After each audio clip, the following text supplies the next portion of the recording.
Okay, so good morning and good afternoon po sa ating lahat. Ako po si Romer Ramos po ng NAIT Baguio. We have here our concerns regarding sa training bukas. May questions po sila. Number one, why is maintenance is very important for home appliance repairing? Mahalaga po ito yung maintenance kasi mapapatagal pa natin yung kanyang usability. Okay? Yun yung isang reason kung kailangan natin i-maintenance. Hindi kasi pwede yung bibili ka and then after 10 years, dun mo na lang siya i-maintain. Sirang-sira na siya. Okay? So, bukas yun yung gagawin natin. And then, second question po, why do we need to repair appliances? Number one na rin yan. Sabihin na lang natin, para makatipid. Yan. And syempre, ini-repair na natin siya dahil sira na yung appliances nyo. So, ang gagawin lang natin doon, pag-aaralan natin kung ano yung mga possible na cause ng trouble kung bakit hindi na gumagana yung ating appliances. Depende na po yun kung ano yung appliances na nire-repair. For example, sir. For example, flat iron, hindi siya umiinit. O kaya naman, washing machine, hindi na siya umiikot. Okay. Or anything po na mga appliances na pwedeng makatulong po sa atin sa bahay. Okay? So marami po yan. Another one, why is it important to do home repair? Ayan. Syempre po, sa mahal po ng gastusin natin ngayon, kailangan, kung kakayanin nating ayusin, aayusin natin siya. Okay, pero may pros and cons din lang naman po yung mga yun.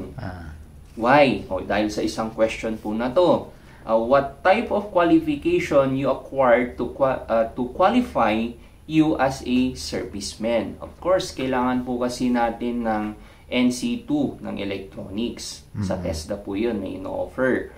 Yung iba, hindi po nila kaya yung go to school para mag-aral, pwede naman po tayong pumunta sa mga service center if they're going to allow you na, kunyari, mag-OJT po doon at tuturuan ka. May mga shop po kasi din tayong kakilala na ganun po ang kanilang ginagawa.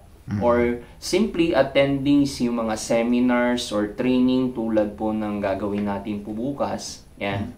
Kung makakadalo po kayo, dalo po kayo.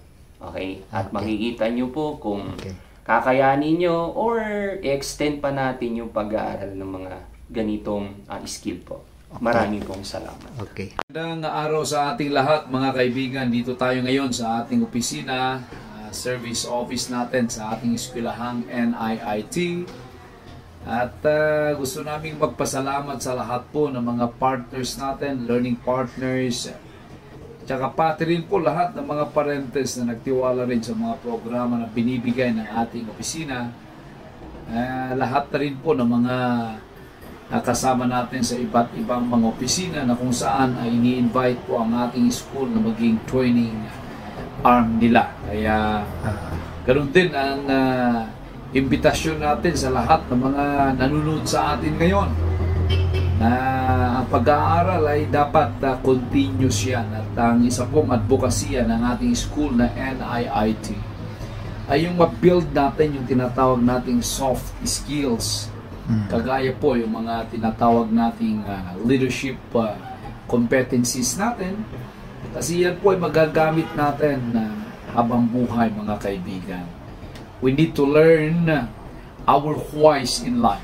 And yan po ang isa sa mga tinututukan ng ating eskwelahang NIIT. Apart from sa mga technical na mga trainings natin, na kung saan ay makakakuha po kayo ng mga skills. Pero alam nyo po, sabi nga nila, skills are perishable. Kaya dapat we need to transform these skills to become life competencies. Kaya ang ating school ay bukas araw-araw.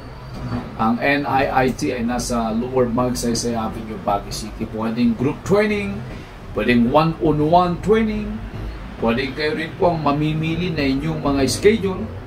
And ang pinakamaganda po rito is kayo rin po ang mamimili kung ano yung mga topics na gusto nyong kunin. Base yan sa pangangailangan po ninyo. So NIIT, Transforming Careers, Empowering People. What are the rules in creative?